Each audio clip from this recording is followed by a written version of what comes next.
नमस्कार दोस्तों, आपका स्वागत है मेरे को इस नए वीडियो में। और आज की इस वीडियो में हम बात करेंगे प्रॉम्प्ट इंजीनियरिंग क्या होता है, उसके एडवांटेज डिसएडवांटेज इसके बारे में बात करेंगे। हम इसके बारे में बात करेंगे प्रॉम्प्ट इंजीनियर की नीड क्या हुई, क्यों ज़रूरत हमें प्रॉम्प्ट इंजीनियर की पड़ी। और हम बात करेंगे एलएलएम क्या होता है, एलएलएम कैसे काम करता है, और हम डिफरेंट प्रॉम्प्ट टेक्निक्स के बारे में जानेंगे। और अब हम जानेंगे कि आखिर प्रॉम्प्ट्स में बायसेस क्या होते हैं, हेलुसिनेशन क्या एक प्रक्रिया है, मैक्स के अंदर क्या प्रॉब्लम आती है, और इसके बारे में हम सब कुछ जानेंगे। सबसे पहले हम बात करते हैं प्रॉम्प्ट क्या होती है। तो प्रॉम्प्ट वो होती है कि instruction a model to perform a particular task. और जो भी हमें एलएलएम को जो भी क्वेश्चन हमें पूछना है इन द फॉर्म ऑफ हम क्वेरी, हम क्वेश्चन के फॉर्म में हम एज अ प्रॉम्प्ट लिखते हैं उस, और एलएलएम से हम उस प्रॉपर क्वेरी के बारे में हम सॉल्यूशन जो है आउटपुट के फॉर्म में लेते हैं।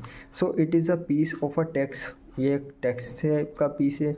और क्वेरी भी गिवन टू द मॉडल, हम एज अ टेक्स्ट और एज अ क्वेरी हम मॉडल को देते हैं। और इसका अगर एग्जांपल की बात करें तो हमें अगर कुछ आर्टिकल लिखवाना है, हमें कोई ईमेल लिखवाना है, या फिर हमें कोई एक टेक्स्ट लिखवाना है, या फिर हमें लैंग्वेज को जो है ट्रांसलेशन करना है, अगर हमें हिंदी से इंग्लिश में ट्रांसलेशन करना है, तो ये टास्क भी वो परफॉर्म करके दे ना। इसके अलावा वो कोड जनरेशन कर सकता है, और कोई मॉडल लार्ज लैंग्वेज मॉडल है तो वो कोड को जनरेट कर सकता है। जैसे कि एग्जांपल अगर हम देखें तो गूगल का जेमिनाई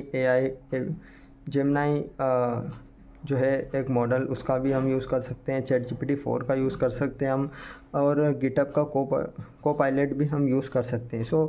हमें प्रॉम्प्ट इंजीनियरिंग की ज़रूरत क्यों पड़ी। हमें जो है एफिशिएंट तरीके से हमारा टास्क है, हमें एफिशिएंट तरीके से हमें पूरा करवाना है, या फिर हमें जो भी हमें आउटपुट चाहिए उस हिसाब से हमें जो है क्वेरी को लिखना है एक एफिशिएंट वे में। तो उससे लिए हमें प्रॉम्प्ट इंजीनियरिंग की ज़रूरत पड़ी। इसकी नीड क्यों पड़ी, to generate a accurate information. हमें कोई एक्यूरेट इन्फॉर्मेशन निकालना है मॉडल से, तो हमें इसकी ज़रूरत पड़ी। To guide a model for a specific context, अगर हमें कोई स्पेसिफिक कॉन्टेक्स्ट में बात करना है, लाइक हमें किसी एक कॉन्टेक्स्ट में बात करना है, like I am a Flutter developer, I am a Python developer, I am a senior specialist, I am a junior specialist in particular any field. So it is the context. So how to write a better prompt, हमें किस तरीके से better prompt लिखनी है, ये भी हमें prompt need इसलिए हमें ज़रूरत पड़ी। सो विदाउट अ prompt और अ bad prompt, सो हमें अगर गलत प्रॉम्प्ट लिखेंगे या फिर हम ब्रेड प्रॉम्प्ट लिखेंगे तो हमें जो है मॉडल हमें इनएक्यूरेट इन्फॉर्मेशन दे सकता है, या फिर इनसफिशेंट इन्फॉर्मेशन वो दे सकता है। So model will generate inaccurate information to get a specific output. So हमें प्रॉम्प्ट उस तरीके से जो है टेलर करना होगा, और उस स्पेसिफिक क्वेरी को हमें लिखना होगा जो हमें चाहिए। So to reduce accuracy in the output, अगर हमें इनएक्यूरेट आउटपुट मिल रहा है तो इसलिए हमें इस प्रॉम्प्ट इंजीनियरिंग की ज़रूरत पड़ी कि हमें एक्यूरेट आउटपुट मिले, और ये एक बायस आउटपुट ना हो, और ये हमें एक्यूरेट इन्फॉर्मेशन दे, हमारा कोड जो है प्रॉपरली रन हो अगर हम कोड को जनरेट कर रहे हैं तो। अगर हम बात करें लार्ज लैंग्वेज मॉडल की, तो ये काफ़ी ज़्यादा vast amount of training data set के साथ ट्रेन हुए हैं, और इसलिए हमें इसे लार्ज लैंग्वेज मॉडल कहा जा रहा है। अब लार्ज लैंग्वेज मॉडल का मतलब हमारे पास काफ़ी ज़्यादा स्पेसिफिक टाइप के मॉडल थे, जैसे साइंस के लिए अलग, मैथ्स के लिए अलग, इंग्लिश के लिए अलग, अलग अलग टाइप के मॉडल हमारे पास पहले से थे। तो हमें लार्ज लैंग्वेज मॉडल के लिए एक ज़रूरत क्यों पड़ी, तो अगर मैं बात करूँ तो एक मॉडल हमारे सारे टास्क को पूरे करने में मदद करेगा। One model to do all the task. ये एक लार्ज लैंग्वेज मॉडल है, ये काफ़ी ज़्यादा मैसिव अमाउंट ऑफ डेटा के साथ ट्रेन करा गया है, जो कि कोड को जनरेट कर सकता है, टेक्स्ट को समराइज़ कर सकता है, कोई भी लैंग्वेज को ट्रांसलेट कर सकता है, ये सॉन्ग्स को राइट कर सकता है, या फिर किसी भी म्यूज़िक को ये कंपोज, या फिर किसी भी ऑडियो टेक्स्ट फाइल को ये ऑडियो में कन्वर्ट कर सकता है। एग्जांपल की अगर हम बात करूँ तो GPT-3, GPT-4, ठीक है, जेमिनाई हो गया, या फिर काफ़ी सारे मॉडल जो है मार्केट में अवेलेबल हैं। अगर मैं बात करूँ इमेज जनरेशन की, तो यहाँ पर मिडजर्नी यहाँ पर आपको एग्जांपल के रूप में देख सकते हैं, या फिर आप और भी अगर मैं बात करूँ तो Leonardo.ai। अब हम बात करेंगे टाइप ऑफ एलएलएम, आखिर कौन कौन से टाइप होते हैं एलएलएम के। तो फर्स्ट जो होता है बेस एलएलएम होता है, और इंस्ट्रक्शन ट्यून्ड एलएलएम होता है। बेस एलएलएम क्या करता है, जो हमारे नेक्स्ट वर्ड को प्रिडिक्ट करता है ये based on the training data sets. अगर हम बात करूँ इंस्ट्रक्शन ट्यून्ड एलएलएम की, तो base LLMs plus further tune plus RHLF। So further tune का मतलब होता है रीइंफोर्समेंट लर्निंग और ह्यूमन फीडबैक। रीइंफोर्समेंट लर्निंग में सुपरवाइज प्लस अनसुपरवाइज लर्निंग भी शामिल होते हैं। और अगर मैं सुपरवाइज लर्निंग की बात करूँ तो अनलेबल डेटा सेट के साथ या फिर अनलेबल डेटा सेट के साथ ये जो है पूरी रीइंफोर्समेंट लर्निंग के अगर एग्जांपल की अगर मैं बात करूँ तो टेस्ला जो कार है वो रीइंफोर्समेंट लर्निंग का एक बेस्ट एग्जांपल है। अगर मैं बात करूँ RLHF की, तो it allow model to learn from human feedback. ये एक मॉडल को अलाउ करता है कि ह्यूमन के फीडबैक से जो है ये चीज़ों को सीखने में मदद करे। सो अगर मैं बात करूँ LLM को, अगर हमें कोई भी एक लार्ज लैंग्वेज मॉडल हमें बनाना है तो किस तरीके से हम इसे बना पाते हैं, तो ये 3 स्टेप इसमें हमें परफॉर्म करना होगी। तो सबसे पहले हमें कलेक्ट लार्ज डेटा, हमें काफ़ी ज़्यादा अमाउंट ऑफ डेटा जहाँ पर चाहिए जो कि ट्रेनिंग करने के लिए हमें ज़रूरत होगा। और उसके बाद हमें ट्रेनिंग परफॉर्म करेंगे। We use computation, different computation techniques का हम यूज़ करेंगे to train that particular data. So उसके बाद हम इवेल्यूशन करेंगे कि आखिर जो हमने ट्रेन डेटा हमने जो भी डेटा को ट्रेन करा है क्या वो एक्यूरेट इन्फॉर्मेशन हमें दे रहा है कि नहीं दे रहा है। So final step is to check whether the model is working well और नॉट। सो अब हम आगे बात करते हैं फर्दर। तो वोकेबलरी क्या होती है? वोकेबलरी जो है कि वोकेबलरीज में काफ़ी ज़्यादा टर्म्स होती हैं, जैसे कि मशीन लर्निंग हो गया, AI हो गया, NLP हो गया, AI हो गया। और इन टर्म्स के बारे में हम रीइंफोर्समेंट लर्निंग क्या होता है तो इसके बारे में हम वोकेबलरी में हम बात करते हैं। तो मशीन लर्निंग, सो ऐसा हमें मॉडल क्रिएट करना जो कि हमें आउटपुट परफॉर्म करके दे सके। सो हम किस तरीके से मॉडल परफॉर्म कर, डेटा भी हम देंगे, आउटपुट भी हम देंगे जो कि एक मॉडल को बना पाए या फिर to create a particular model. So model में हमने जैसे कि 2 और 1 एक इनपुट के फॉर्म में दिया, और मॉडल जो कि हमने एडिशन का हमने मॉडल बनाया, और जो कि अगर वो ऐड करेंगे तो हमें 3 मिलेगा। तो AI क्या है? AI एक मैन मेड थिंकिंग पावर है। ये AI का मतलब होता है मैन मेड, आर्टिफिशियल इंटेलिजेंस का मतलब होता है मैन मेड, और इंटेलिजेंस का मतलब होता है थिंकिंग पावर। सो अगर मैं बात करूँ क्या LLM, सभी LLM AI के अंदर होते हैं, तो not all AI are LLM। So all the artificial intelligence machines are not a LLM. So LLM is basically a large language model. So it is trained from the large data set. So large language model trained with a large data set. So NLP क्या होता है? So NLP अगर मैं बात करूँ तो natural language processing होता है। So natural language like Hindi, English, grammar, या फिर हिंदी इंग्लिश, जर्मनी, पुर्तगीज़ और एनी लैंग्वेज जो कि वो प्रोसेस कर सकता है। लाइक एक ये ब्रांच है, AI की ब्रांच है, और ये डील करती है interaction between human and computer. So human और कंप्यूटर के बीच में जो है इंटरेक्शन करने में मदद करती है। It is use to generate human language को भी जनरेट करने में मदद करती है। अगर मैं सेंटिमेंटल एनालिसिस की अगर मैं बात करूँ तो सेंटिमेंट कोई सा भी हो सकता है, लाइक पॉजिटिव, नेगेटिव और neutral. So it provide emotion, tone and series of a word. So emotion कोई सा भी हो सकता है, चाहे वो पॉजिटिव हो, चाहे वो नेगेटिव हो, चाहे वो न्यूट्रल हो। अगर बात करता हूँ रीइंफोर्समेंट लर्निंग क्या होती है? सुपरवाइज प्लस अनसुपरवाइज लर्निंग को मिलाकर जो है रीइंफोर्समेंट लर्निंग बनी है। तो सुपरवाइज मशीन लर्निंग में होता है कि लेबल डेटा सेट का हम यूज़ करते हैं, अनसुपरवाइज मशीन लर्निंग में होता है अनलेबल डेटा सेट का हम यूज़ करते हैं। अगर मैं एग्जांपल्स की बात करूँ तो सेल्फ ड्राइविंग कार टेस्ला इसका एक बेहतरीन एग्जांपल है। अब हम बात करेंगे डिफरेंट प्रॉम्प्ट्स की टेक्निक्स क्या होती हैं और हम किस तरीके से एक अच्छी प्रॉम्प्ट्स लिख सकते हैं। So write a good prompt. So हमें किस तरीके से बेस्ट प्रॉम्प्ट लिखें? Use the delimiter. So example अगर मैं बात करूँ, summarize the text in triple quotes like HI quotes in a single sentence. अगर ट्रिपल कोट्स में जो भी हमारा सेंटेंस लिखा है हमें उसे सिंगल सेंटेंस में लिखना है, तो इस तरीके से हम प्रॉम्प्ट लिखते हैं। अब हम आगे बढ़ेंगे। So by asking the particular structure. अगर हमें कोई स्ट्रक्चर में किसी चीज़ को चाहिए, लाइक JSON में चाहिए, जावा में चाहिए, HTML में चाहिए, CSS में चाहिए, सो हम उस इंस्ट्रक्शन को जो है ले सकते हैं as a output from the LLM। So specific output या फॉर्मेट में हमें चाहिए कोई, या फिर डिफाइंड स्ट्रक्चर कोई सी फील्ड हो सकती है, चाहे रो हो गया या कॉलम हो गया, या फिर हमें टेबल बनवाना हो। प्रोवाइड इनपुट कॉन्टेक्स्ट, हमें उस तरीके का इनपुट कॉन्टेक्स्ट से देना होगा, या फिर एग्जांपल हमें देना होगा प्रॉम्प्ट या फिर क्वेरी के रूप में। सो ये हमें क्या करता है कि help me to generate JSON object with a key product. सो इस तरीके से हम जो है JSON की फाइल भी हम बना सकते हैं। स्टाइल इन्फॉर्मेशन लाइक कौन कौन सी स्टाइल में आपको चाहिए, output from the LLM. So you can use language model in a specific style like format casual हो सकता है, या फिर ह्यूमरस स्टाइल हो सकती है, प्रोफेशनल हो सकती है, या फिर स्पेसिफिक कोई भी आपकी स्टाइल लिखने की हो सकती है, तो वो एक अलग मैटर है. So write a formal email to decline a job offers. इस तरीके से हमने यहाँ पर फॉर्मल एक स्टाइल का फॉर्म बताया है जो कि हमें फॉर्मल ईमेल लिखना है. So condition to a model, अगर हमें कोई कंडीशन दिखना है तो if 2 + 2 is 4 then what is the value of 2 + 8. So इस तरीके से हम कंडीशन भी दे सकते हैं.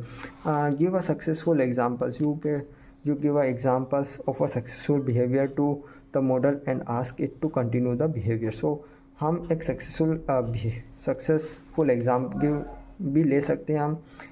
अब इसमें हम कुछ बात करेंगे.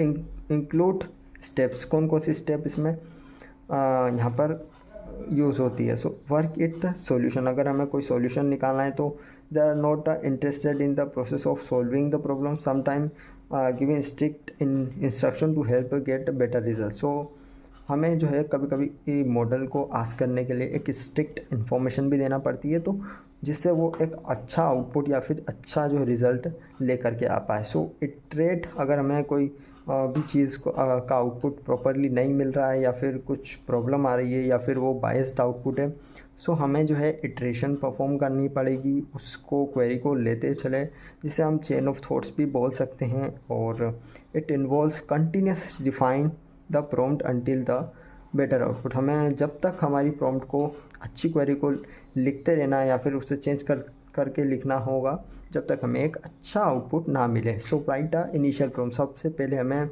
इस प्रक्रिया इस टाइप की चीज़ों को करने के लिए हमें किस तरीके का जो है अप्रोच को फॉलो करना होगा. सो राइट अ इनिशियल प्रॉम्प्ट. सबसे पहले हमें एक इनिशियल प्रॉम्प्ट हो सकती है, चाहे right a Python program for a Fibonacci series. अगर वो हमें देन टेस्ट द प्रॉम्प्ट. अगर वो हमें अच्छा आउटपुट देता है या फिर हमें अच्छा रिज़ल्ट देता है तो हमें उसका इटरेशन करने की ज़रूरत नहीं है. अगर वो हमें एक बायस या फिर कुछ अलग चाहिए हमें उस आउटपुट में, तो हम लिख सकते हैं right a Python program for the Fibonacci series using the recursion. तो इस तरीके से हमें बताया कि रिकर्जन हमारी जो है प्रॉब्लम है उसके अंदर रिकर्जन का यूज़ करना आपको इम्पोर्टेंट है. So reverse the prompt and repeat the process until the good outcome. So हमें जब तक इस प्रोसेस को रिपीट करते रहना है जब तक हमें एक अच्छा आउटपुट या फिर एक अच्छा रिज़ल्ट देखने को ना मिले LLM से. सो प्रॉम्प्ट टेक्निक्स के बारे में हम बात करेंगे. सो रोल बेस्ड प्रॉम्प्ट जहाँ पर पहला टेक्निक्स होती है. So we provide a specific role to the query. So हम एक स्पेसिफिक रोल प्रोवाइड करते हैं यूजिंग द प्रॉम्प्ट क्वेरी के रूप में हम इसके अंदर स्पेसिफिक रोल प्रोवाइड करते हैं. So I want you to act, एक एग्जाम्पल हम लेते हैं यहाँ पर, I want you to act as a musician और I want you to act as a Python developer. So create a Python program for something very special dishes in the list view and find out the best ratings from that particular list. So इस तरीके से हम जो है role based prompt का approach को follow करते हैं. और हाउ टू यूज़, हमें किस तरीके से रोल को बेस्ट, सबसे पहले हमें एक रोल डिफ़ाइन करना है या फिर कोई भी कैरेक्टर हो सकता है, पाइथन डेवलपर या फिर सीनियर डेटा इंजीनियर या फिर जूनियर जावास्क्रिप्ट डेवलपर. देन उसके बाद हमें कॉन्टेक्स्ट देना पड़ता है. यहाँ पर हम किस संदर्भ में बात कर रहे हैं वो भी हमें देना बहुत ही ज़्यादा इंपॉर्टेंट है या फिर बहुत ज़्यादा महत्वपूर्ण है. सो उसके बाद हम आस्क द क्वेश्चन और स्पेसिफिक टास्क, हमें कोई एक क्वेश्चन को आस्क करना है या फिर कोई स्पेसिफिक टास्क को परफॉर्म करना है. उसके बाद में हम आखिरी में लिखते हैं कि इस तरीके से हमें यह काम को करना है. अब हम बात करते हैं सेकंड अप्रोच की, जो कि होता है few short prompting. Few short prompting एक ऐसी प्रॉम्प्टिंग टेक्निक से जिसके अंदर हम एक दो या दो से ज़्यादा एग्जांपल्स हम उसके अंदर डिस्क्रिप्शन के साथ यूज़ करते हैं, जिससे जो है लार्ज लैंग्वेज मॉडल को पता चल जाए कि किस टाइप का ये आउटपुट जो है इसे रिक्वायर्ड है और ज़रूरत है. हम बात करते हैं की प्रिंसिपल्स की. तो की प्रिंसिपल्स तो हो गए कि हमें बात करें तो दो से ज़्यादा एग्जांपल यहाँ पर ज़रूरत है, बट कैन नॉट, ये वेरी करते हैं कि दो भी हो सकते हैं, दो से ज़्यादा भी हो सकते हैं, तीन 4 5 कितने भी हो सकते हैं, but it very between 2 to 10 are the most sufficient and enough. So अगर मैं बात करूँ कॉन्टेक्स्ट की, तो we provide the context to get the specific output. So हमें कॉन्टेक्स्ट भी देना होता है यहाँ पर, तो किस संदर्भ में हम बात कर रहे हैं, तो get that particular output from that particular context. Balance की अगर हम बात करूँ तो make balance between that particular example. So example की अगर हम बात करूँ तो मूवी वाज फैंटास्टिक। सो यहाँ पर इसने सिमेंटिक्स बताया कि पॉजिटिव हो सकता है, नेगेटिव हो सकता है, न्यूट्रल्स हो सकता है। तो इस तरीके से हमने सबसे पहले हमने बताया कि music was fantastic and then positive. So ये पॉजिटिव एक सेंटिमेंट है, जिस तरीके से हमने एक एग्जाम्पल में बताया।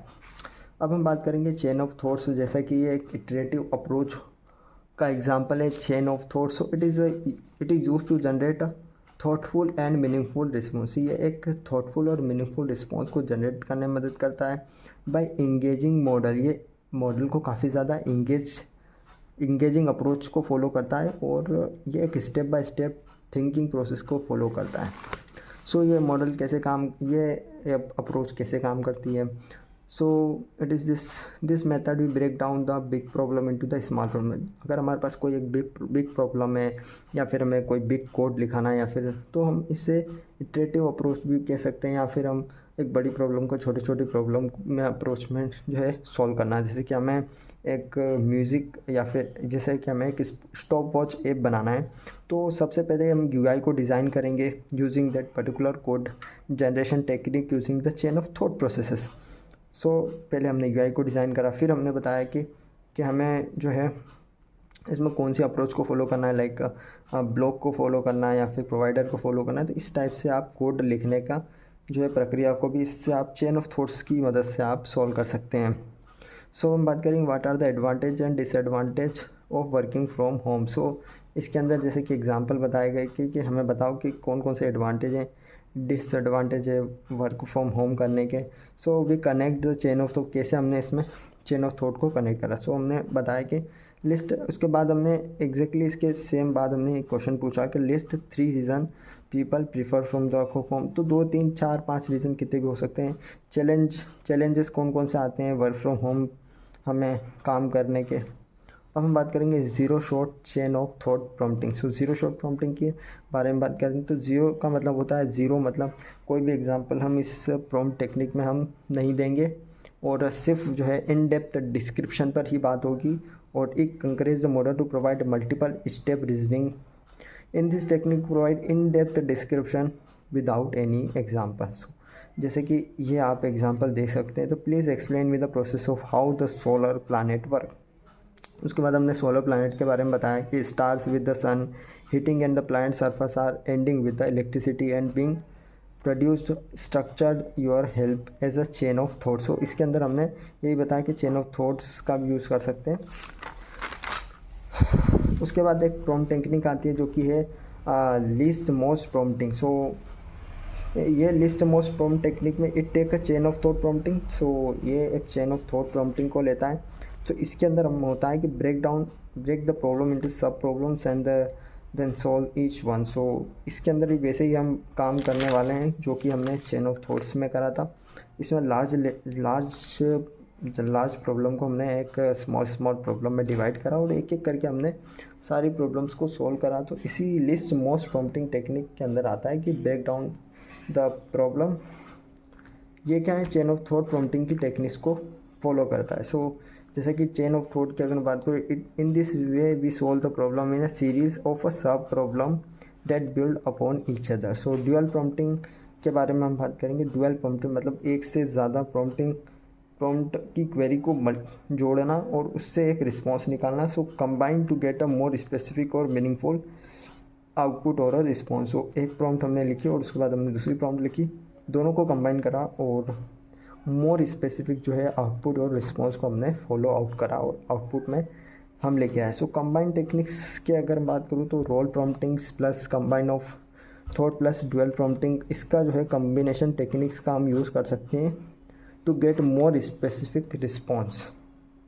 अब हम बात करते हैं कि पार्ट्स ऑफ प्रॉम्प्टिंग, कौन कौन से पार्ट्स होते हैं प्रॉम्प्टिंग के अंदर। सो पार्ट्स की अगर मैं बात करूँ तो सबसे पहले इसमें होता है context plus instruction plus examples. तो कॉन्टेक्स्ट क्या होता है, कॉन्टेक्स्ट की फॉर्म सिचुएशन हो सकती है, कोई बैकग्राउंड हो सकता है या फिर किस संदर्भ में हम बात कर रहे हैं वो भी एक कॉन्टेक्स्ट ही होता है। तो इंस्ट्रक्शन की बात करूँ तो क्वेश्चन हो सकता है, और स्टेट ऑफ अ टास्क हो सकता है, कोई जो हमें टास्क परफॉर्म कराना है। उसके बाद हमने एक एग्जांपल इसमें जोड़ सकते हैं, to guide a LLM to get some specific output. So अगर मैं बात करूँ यूज़ ऑफ LLM की, तो NLP में ये इसका यूज़ होता है, क्वेश्चन आंसर्स के अंदर इसका यूज़ होता है, getting the information, text generation, image creation, learning tools like chatbot. अगर मैं बात करूँ स्ट्रक्चर डेटा, अनस्ट्रक्चर डेटा और semi structure data. So structure data like text form में होता है, डेट, फ़ोन नंबर्स कुछ भी हो सकते हैं। अनस्ट्रक्चर डेटा की अगर मैं बात करूँ तो इमेज हो सकता है, टेक्स्ट हो सकता है, ऑडियो फाइल्स हो सकती हैं। सेमी स्ट्रक्चर की अगर मैं बात करूँ तो टेक्स्ट प्लस इमेजेस, बहुत प्रकार का डेटा इसमें फॉलो होता है। तो ईजी टू एनालाइज ये होता है। और अगर मैं बात करूँ इन्फरिंग्स की अगर मैं बात करूँ तो in this technique we are inferring the set of information. So like e-commerce review, writing the emails, like the use of LLM to correct the emails or write the particular message। जैसे कि अगर example हम देखें तो write the email informing a customer that there is a inquiry has been received and will be addressed shortly, so include the order number and the customer's name in the email। so ये आपने देखा। अब coding assistant की अगर मैं बात करूँ तो गूगल का जो है या फिर गिटहब का जो कोपायलट काफ़ी ज़्यादा चर्चित है। और मैं बात करूँ डिबगिंग, इसमें अच्छे से हो जाती है, कोड जनरेशन आप अच्छे से कर सकते हैं, reforming and more accurate code return आप कर सकते हैं। जैसे कि अगर हम एक रोल इसे असाइन करा, so act as a junior Python programmer, please write a code to add a 2 number. So हमने यहाँ पर रोल असाइन करा कि एक आप पाइथन प्रोग्रामर हो, हमने बोला कि write a code to add 2 numbers, after writing it execute the code. So write करने के बाद आप इस चीज़ को एग्जीक्यूट भी करें। जैसे कि आप स्टडी बडी में कैसे यूज़ कर सकते हैं, आपकी स्टडीज़ में आप कैसे एक LLM का यूज़ कर सकते हैं। Use LLM to master particular LLM studies tool के अंदर यूज़ कर सकते हैं। You can create a quiz test, आप अपने खुद के लिए क्विज टेस्ट जो है क्रिएट कर सकते हैं और अपना जो है नॉलेज को इम्प्रूव कर सकते हैं। जनरेट 5, जैसे कि एग्जांपल देखें तो किस तरीके से generate 5 calculus question for me. So हमने यहाँ पर पूछा कि 5 कैलकुलस क्वेश्चन हमें क्रिएट करके दीजिए जिससे हम सोल्व करेंगे। डिज़ाइन, अगर हमें चैटबॉट बनाना है तो भी LLM काफ़ी ज़्यादा इंपॉर्टेंट है, जिसमें हम फाइन ट्यूनिंग मॉडल को फाइन ट्यून करके और स्पेसिफिक जो है चैटबॉट बना सकते हैं। अगर मैं बात करूँ पिटफॉल्स की या फिर नुकसान की, LLM के काफ़ी ज़्यादा नुकसान भी यहाँ पर हो सकते हैं, जैसे कि साइट सोर्सिंग हो सकता है, हेल्यूसिनेशन हो सकता है, बाइसेस हो सकते हैं या फिर मिथ्स हो सकते हैं। तो बाइस की अगर मैं बात करूँ तो मॉडल की ट्रेनिंग सेट में काफ़ी ज़्यादा गड़बड़ हो चुकी है या फिर इनएक्यूरेट इन्फॉर्मेशन से उसे ट्रेन करा गया, तो वो हमें एक रॉन्ग आउटपुट या फिर रॉन्ग रिस्पॉन्स जनरेट करके देगा। सो अगर आप LLM का यूज़ कर रहे हैं तो बी केयरफुल, आपको जो है केयरफुल रहना होगा यूजिंग LLM। अगर आप रिसर्च की फील्ड में इस चीज़ का यूज़ कर रहे हैं या फिर यह जो है जनरेट कर सकता है, बायस रिजल्ट भी जनरेट कर सकता है। अगर मैं बात करूँ सेटिंग सोर्स की, they are do not access, अगर LLM ने अच्छी तरीके से इंटरनेट को एक्सेस नहीं किया तो वो एक्यूरेट इन्फॉर्मेशन को जो है सर्च इंजन से जो है सर्च ही नहीं कर पाएगा और वो इनएक्यूरेट इन्फॉर्मेशन आपको देगा। They do not remember whether the information come from, अगर उसको पता नहीं है कि इन्फॉर्मेशन कहाँ से आ रही है और ये इन्फॉर्मेशन राइट है या फिर रॉन्ग है, तो इस तरीके से भी वो कभी इनएक्यूरेट इन्फॉर्मेशन आपको देगा। They generate sources that looks good but inappropriate और इनकरेक्ट हो सकता है। अगर मैं बात करूँ हेल्यूसिनेशन, एक बहुत ही ज़्यादा इम्पोर्टेंट प्रॉब्लम यहाँ पर जो है हो सकती है यहाँ पर in the by using the LLM। So AI output that are not true, एक ऐसे आउटपुट AI आउटपुट जो कि सही नहीं है और अगर हमें आउटपुट मिला है तो वो गलत है। जैसे कि हमें कोई सा भी कोड हमें LLM से मिला है या फिर वो उसमें रॉन्ग है, जो जिस तरीके से हमने क्वेरी लिखी है उस तरीके से नहीं है, तो हमें उसे इटरेटिव अप्रोच के थ्रू इसे सॉल्व करना है। और कौन कौन से फैक्टर्स हो सकते हैं हेल्यूसिनेशन के, तो quality of an LLM training data, अगर LLM को क्वालिटी डेटा से ट्रेन नहीं करा गया तो ये प्रॉब्लम हेल्यूसिनेशन की प्रॉब्लम अक्योर हो सकती है। Parsing the prompt is incorrect, अगर प्रॉम्प्ट को ही गलत लिख दिया है तो वो एक इनएक्यूरेट इन्फॉर्मेशन देगा। मेथड अगर आपने गलत मेथड का यूज़ करा है LLM के अंदर किसी भी क्वेश्चन को आस्क करने में या फिर क्वेरीज को आस्क करने में, तब भी वो एक हेलुसिनेशन की प्रॉब्लम को ऑक्योर करेगा और वो आउटपुट इनएक्यूरेट होंगे और इनअप्रोप्रिएट होंगे। अगर मैक्स की अगर मैं बात करूँ तो अगर आपने पर्टिकुलर फार्मूला नहीं दिया है, अगर किसी भी चीज़ को सॉल्व करने का, तो वो इनएक्यूरेट फार्मूला का यूज़ करेगा, जिससे आपका जो है आउटपुट रॉन्ग भी हो सकता है और इनएक्यूरेट आंसर भी हो सकता है। अगर मैं बात करूँ कैसे LLM काम करता है, तो LLM जैसे कि आपको पता है लार्ज डेटा सेट से ट्रेन हो चुका है और लार्ज डेटा सेट से ही वो ट्रेन हुआ है, इसीलिए वो लार्ज लैंग्वेज मॉडल कहलाता है। और it can generate human like text, human जैसे जैसे टेक्स्ट को जनरेट करता है वो भी वैसे ही टेक्स्ट को क्रिएट कर सकता है, नेक्स्ट वर्ड को जो है वो अंडरस्टैंड कर सकता है। सो जैसे कि किस किस डेटा से वो ट्रेन करा है, बुक्स से उसे ट्रेन करा गया है, टेक्स्ट से, इमेजेस से, काफ़ी ज़्यादा वीडियोस से, या फिर इंटरनेट सोर्सेज से उसे ट्रेन करा गया है। सो लार्ज लैंग्वेज मॉडल जो कि फंडामेंटल मॉडल्स के साथ मिलाकर जो है लार्ज लैंग्वेज मॉडल बनाया गया है, लाइक साइंस का डेटा, लाइक फिज़िक्स का डेटा, लाइक मैथमेटिक्स का डेटा, लाइक ज्योमेट्री का डेटा, या फिर अगर बात करूँ सोशल साइंस का डेटा, तो इस टाइप के डेटा को कनेक्ट करके एक लार्ज लैंग्वेज मॉडल बनाया गया है। और इस डेटा सेट जो कि डेटा का साइज़ पेटाबाइट्स में है और काफ़ी ज़्यादा लार्ज अमाउंट ऑफ डेटा है, और it is the biggest large language model like GPT, Gemini. So अगर मैं बात करूँ सो वर्किंग की, तो LLM जो कि data plus architecture plus training, सो डेटा का यूज़ करा गया है, आर्किटेक्चर इसमें बनाया गया है और ट्रेनिंग करी गई है उस आर्किटेक्चर पर, जो कि नेक्स्ट वर्ड को जो है वो आइडेंटिफाई करता है, जैसे कि द स्काई इज़ ब्लू और द स्काई इज़ रेड। सो ये एक ट्रांसफॉर्मर बेस्ड पर ये जो है आउटपुट को क्रिएट करता है। So it is use to understand the context of each word. So like a business application की अगर मैं बात करूँ तो customer apps, chat boards, content creation, like generate and review codes में ये काम करता है। So generative AI is that can generate a content that can generate a natural language like Hindi, English, or Portuguese like Russian, and the way people talks or write when they communicating. And अगर मैं बात करूँ workings की, तो input data in the form of text, images and videos, anything like PDF files, like anything you can use as a text file or CSV file. You can also use like a data processed AI tools and output will generate, so generate audio, video और images. like अगर benefits की मैं बात करूँ तो इसमें जो है प्रोडक्टिविटी बूस्ट हो जाती है और help to avoid the mistake. So अगर आप मिस्टेक करें तो ये काफ़ी ज़्यादा मिस्टेक को अवॉइड करता है। और कन्वर्सेशनल AI टूल्स ऐसे टूल्स होते हैं, जनरेटिव AI टूल्स होते हैं that can process text request and generate a text response. तो टेक्स्ट के रूप में रिक्वेस्ट को लेते हैं, टेक्स्ट के रूप में ही रिस्पॉन्स को जनरेट करते हैं। Capabilities of AI tools: generating the context, generating the answer of the particular questions, solving particular problems. Limitations की अगर मैं बात करूँ तो can not learn independently. So it we cannot learn independently, you need to learn some with some data, or it can reflect or amplify biases. Can content be inaccurate?